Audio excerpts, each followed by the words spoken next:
New York City, a place of dreams, power, ambition, and heartbreak. Amid its glittering skyline lived Richard Whitmore, a billionaire tech CEO whose name opened doors in every boardroom. Across the country, his company, Whitmore Biotech, was revolutionizing healthcare, making waves in gene therapy and neurotechnology. Yet, behind closed doors, Richard's world was crumbling. Not his fortune, nor his empire, but something far more personal. His only daughter, Emma, once the pride of his life, now she lay in silence, paralyzed, broken in both body and spirit. After the first time, Richard's wealth meant absolutely nothing. Emma Whitmore, just 19, had been a rising star. She was enrolled at Columbia University on both academic and athletic scholarships, a rare combination of brains and grace. Fencing champion, student council leader, fluent in French and fluent in sarcasm. Emma was the kind of young woman who lit up every room she entered, until the morning it all vanished. One icy January morning, her car skidded off the road on a sharp turn near the George Washington Bridge. The impact shattered her spine.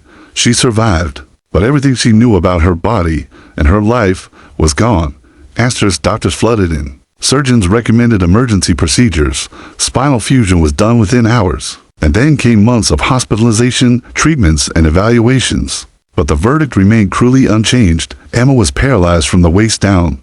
The medical term was T10, complete spinal cord injury. No voluntary movement, no sensation, just a cold. A forgiving truth.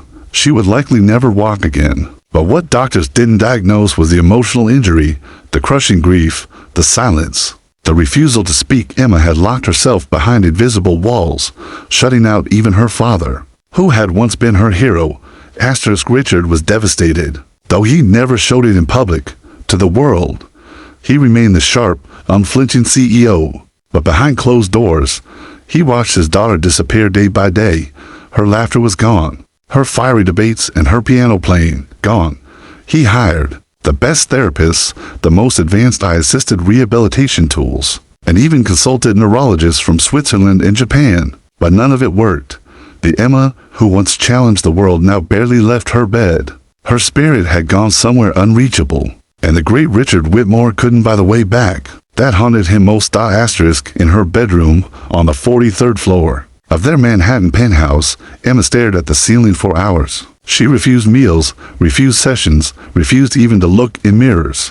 She hated how people pitied her. She hated her own legs, useless, foreign limbs that once carried her through fencing tournaments and beach runs.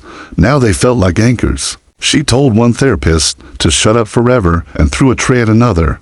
Eventually, no one lasted more than a week, and so Emma stayed isolated, and Richard, despite sitting at the helm of a multi-billion-dollar empire, was utterly lost. 3 months after the accident, Richard sat in his home office, staring blankly at Emma's childhood photos. He had tried everything, or so he thought. It wasn't until a chance hallway conversation with the company janitor, Luis, a quiet man with a humble smile, that something changed. Luis mentioned a man who had helped his niece walk again after a snowboarding accident. A man who didn't have fancy degrees, but had hands that healed. Richard was skeptical, but intrigued. He asked for a name. Luis simply said, Daniel Blake.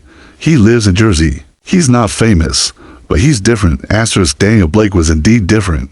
A former military medic turned physical therapist, he had no glamorous clinic or national fame. He lived a modest life in a small house in New Jersey with his 10-year-old daughter, Lily, who was born with cerebral palsy. Daniel had dedicated his life to helping her walk, and she did, against all odds. Word of his work had spread in working-class communities, but never reached corporate towers like Whitmore's. When Richard's assistant called, Daniel didn't sound impressed. I don't make promises, sir.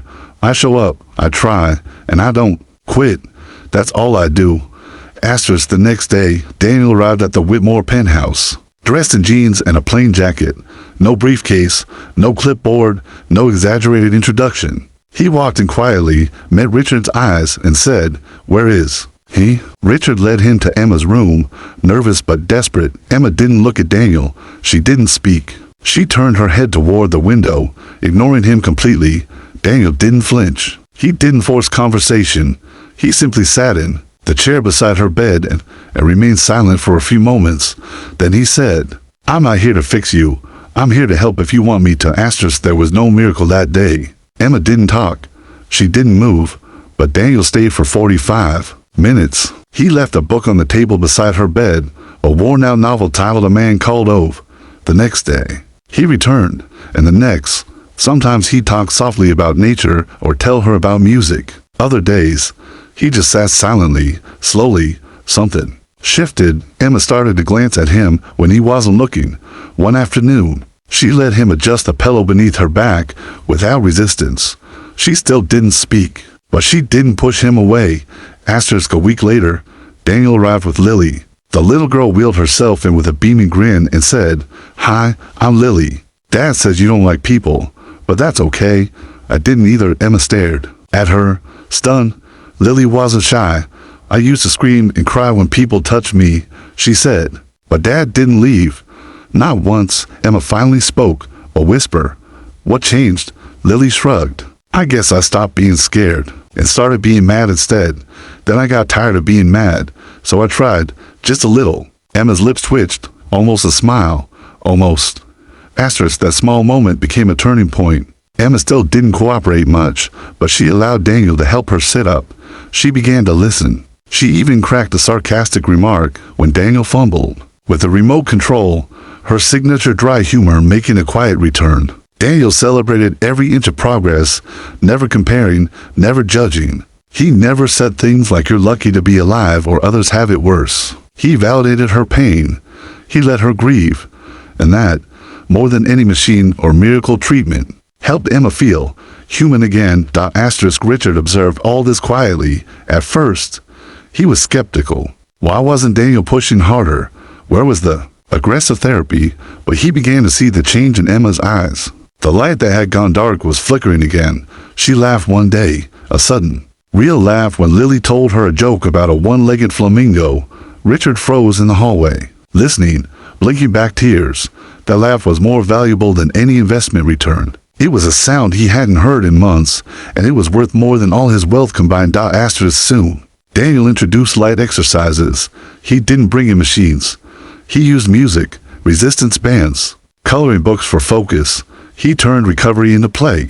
He taught Emma how to balance while seated, how to shift her weight, how to believe again in progress, even the tiniest kind. And most importantly, he brought Lily every time. The bond between the two girls deepened. They talked about fears, boys, books, and how unfair life could be.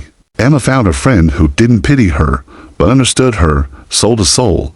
And through Lily, she saw Daniel not just as a therapist, but as a father. Emma began asking for Daniel. She even scolded Richard one day for scheduling some boring genius when Daniel was supposed to come. It made Richard smile for the first time in ages. He had never imagined that healing could come from a man with no resume, no prestige, just a stubborn heart and a story. Daniel wasn't fixing her. He was standing beside her while she found the strength to fix herself. And that was the most powerful therapy of all. One morning, as sunlight streamed through Emma's tall windows, she asked Daniel, "Do you really think I'll ever walk again?" He paused, looked her in the eyes, and said, "I don't know, but I do know you're already standing in ways that matter." Emma didn't cry. She nodded. That day, she tried to transfer herself from the bed to her wheelchair without help. She stumbled, fell, but she didn't scream. She laughed. "Well," she said, "that was awful. Let's do it again." Daniel grinned. Lily clapped, and Richard, standing unseen in the hallway, felt a pride greater than any corporate triumph. That night, Richard invited Daniel to dinner, something he rarely did with anyone outside his elite circle, over steak and wine. He asked Daniel, "Why do you do this?" Daniel took a breath. "Because I know what it feels like to watch someone you love suffer, and because sometimes the world gives you a chance to help someone rewrite their story. I don't want to miss those chances." Richard was silent. For once, the CEO had no business advice, no counterpoint, just gratitude. Pure, quiet, humbling gratitude. And so, Emma's journey continued, not just a physical recovery, but a rediscovery. Daniel had entered their lives not as a savior, but as a reminder that healing isn't always clinical. Sometimes it's human. Sometimes it walks in wearing jeans with a daughter in a wheelchair. and a voice that simply says, "Let me help." Emma's room no longer felt like a place of silence. The once muted walls now echoed with soft laughter, the shuffle of wheelchair tires, and the occasional outburst of frustration, a good sign, Daniel would say. Frustration meant effort, effort meant hope, and hope, once lost, had begun quietly, blooming again. Emma, once consumed by darkness, was now inching toward the light, not because someone dragged her there, but because someone showed her where the switch was. For the first time since the accident, she felt a strange sensation she didn't recognize at first. The urge to fight for herself. Daniel continued his visits without fail. He never treated Emma like a case. To him, she was a person, a teenager grappling with unfair pain, aching for understanding more than solutions. He adapted exercises to her moods, sometimes using humor, other times pushing her just enough to spark a little anger. "That's good," he'd say when she swore at him. "Swear all you want. Just don't stop trying." And she didn't. Every week, her posture improved, her breathing grew steadier, and beneath it all, a fire was slowly, fiercely returning to her eyes. One particularly rainy afternoon, Daniel arrived with something unexpected, a prototype of an assistive walking harness he had been developing at home. It was crude compared to commercial designs, built from garage materials, but it was lightweight and flexible. "It's not perfect," he warned, "but it might help your body remember what standing feels like." Emma stared at it, unsure. Then she whispered, "Okay." With Lily's help and Richard watching silently from the corner, they adjusted the harness onto Emma's legs. Her hands gripped the parallel bars. Her breaths were shallow. "I'm scared," she admitted. Daniel smiled. "Good. That means you care." With trembling effort, Emma shifted her weight. Her knees quivered. Her arms strained. The silence in the room was deafening. And then, with Daniel supporting her waist and Lily cheering softly, Emma stood, fully upright. For the first time in nearly 10 months, a collective gasp filled the room. Emma's eyes filled with tears, not from pain, but from disbelief. She looked down at her feet. "I'm standing," she whispered. Richard, unable to hold back, covered his face with his hands and wept silently. That single moment outweighed every luxury, every boardroom victory, every dollar he had ever made. The progress that followed was slow but steady. Emma began to train with the harness regularly. Her muscles ached. Her hands blistered from gripping the bars, and some days, she collapsed in frustration. But she never quit. She set small goals, standing for a minute, then two, shuffling, a step, lifting her leg a few inches. Each milestone, though tiny to the world, was monumental for her. Daniel documented everything, not for publicity, but to help her see her own journey. He replayed her first stand, reminding her, "That's where you started. Look where you are now." Lily remained Emma's constant companion through it all. Their bond deepened into sisterhood, a connection rooted in shared pain and mutual courage. They had late-night talks, giggled over embarrassing stories, and cried over fears most people wouldn't understand. One night, Emma admitted, "I used to think I was cursed. Now, I think maybe I'm just being remade." Lily squeezed her hand and said, "Me too." Richard, noticing their closeness, quietly arranged a guest room for Lily and Daniel in the penthouse, offering them a permanent space. Daniel hesitated at first, but Lily said, "Dad, we're needed here. Please say yes." Richard found himself transformed, too. The experience humbled him in ways no corporate failure ever could. Watching Daniel work with Emma taught him that leadership wasn't always about commanding. Sometimes it was about listening. He began spending more time at home, stepping back from the company's daily operations. He joined a support group for parents of disabled children, anonymously at first. He read about trauma recovery, mental health, and began to reconnect with the human side he had long buried beneath board meetings and profit margins. He wasn't just Emma's father again. He was becoming her friend. Emma's journey soon caught the attention of Whitmore Biotech's innovation team. They reviewed Daniel's harness design and were impressed. One engineer proposed refining it into a marketable product. Daniel hesitated. This wasn't about patents, it was about Emma. But Emma stepped in and said, "What helped me might help someone else. Let's do it." The collaboration was born, with Daniel leading the design, not as an employee, but as a partner. Lily, proud beyond words, painted a nameplate for the first prototype, Stand Again, version 1.0. It sat proudly on Emma's shelf beside her fencing medals and music trophies. Emma's physical growth was matched by emotional evolution. She started sharing her story online, first through blog posts, then videos. Her raw honesty resonated. Thousands of people, young and old, wrote to her, sharing their struggles. She never claimed to be healed or perfect. Some days I still want to scream, she once said in a video, but then I remember that I stood, and I remember who helped me, and I remember I'm not alone. Her message wasn't one of miracles, but of resilience. Her community grew, and with it, so did her voice. Then came the invitation, a TEDx talk. Emma panicked at first. I can't do that, she told Daniel. I'm not a speaker, but he reminded her, you don't have to be. You just have to be honest. So she agreed. On the day of the talk, she wheeled herself on stage in front of a packed theater. The screen behind her showed a still image of her first day with Daniel, motionless, broken. This was me, she said, pointing, but the story didn't end there. The audience listened in complete silence as she spoke of pain, defiance, and transformation. By the end of her talk, half the room was in tears. She ended with a message not about walking, but about rising. We all fall, she said, but the people who show up when we can't rise alone, they're the ones who make the story worth telling. She looked directly at the camera and added, thank you, Daniel, and thank you, Lily. The standing ovation lasted nearly a full minute. That talk went viral within days. Emma wasn't just a survivor now. She had become a symbol of endurance, and Daniel's quiet efforts were now recognized globally. Despite the attention, Daniel remained grounded.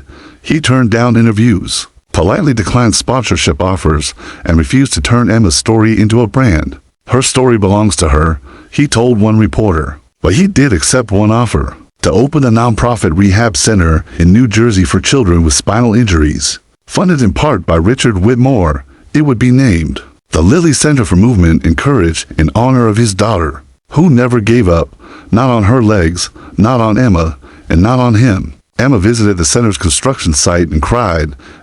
Months turned into a year. Emma could now walk with crutches for short distances. She used her wheelchair for longer outings. But she no longer saw it as a prison. It was a tool, a bridge, not a sentence. Her confidence had returned in ways even she didn't expect. She began mentoring other teens with similar injuries. She taught online fencing lessons adapted for seated competitors. She started writing a memoir titled Still Me. Richard read every draft, offering feedback not as a CEO, but as a father, amazed at the strength his daughter had discovered within herself. On the one-year anniversary of her accident, the Whitmores hosted a small dinner. Emma stood, unassisted, for a full minute to make a toast. 1 year ago, I thought my story ended, but someone walked in, not with promises, but with presence. And he changed everything. She raised her glass. To Daniel, you didn't fix me. You helped me fix myself. That's the greatest thing anyone's ever done for me. Daniel, emotional but composed, replied, I didn't do it alone.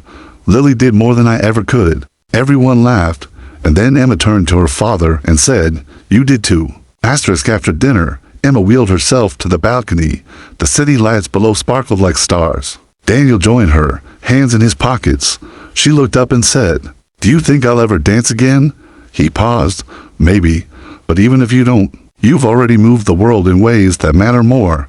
She smiled. That sounds like something you'd say in a book. He chuckled. Then maybe you should write it. She nodded, the idea already growing in her mind. Her life, once stalled, was moving again, not on defeat, but through meaning, connection, and fierce determination. As months passed, Emma graduated from college, virtually at first, then in person. She crossed the stage using crutches, tears streaming as she accepted her degree. The crowd roared. Somewhere in the audience, Lily jumped up and down, screaming, that's my sister. Daniel clapped quietly, his pride too deep for words. Richard filmed every moment, forgetting his phone's orientation, shaking with emotion. It was a victory they had all fought for, and won. Emma stood on her own, not just physically, but in identity, voice, and purpose. Her accident hadn't defined her. Her recovery had, and her heart kept growing stronger. Later, Emma joined the board of the Lilly Center. She traveled, gave talks, helped design rehab programs, and even returned to Columbia as a guest lecturer. Daniel remained her guide, always there, always humble. They remained close, like family, not bound by blood, but by something stronger, shared struggle and shared hope. Lily thrived. 2. She now ran marathons using adaptive gear and dreamed of becoming a pediatric physical therapist. And Richard, he built more than companies now. He built lives, starting with his own, one act of presence at a time. He had lost control, but gained something far better, connection. Asterisk, this story is not about miracles. It's about showing up, about patience, about listening, about the quiet, persistent love that does not demand, but gently believes. Emma's body was broken, but her soul was not, and Daniel, a single dad with no title, no fame, had offered her something that changed everything, faith in herself, and in that offering, he reminded the world that sometimes the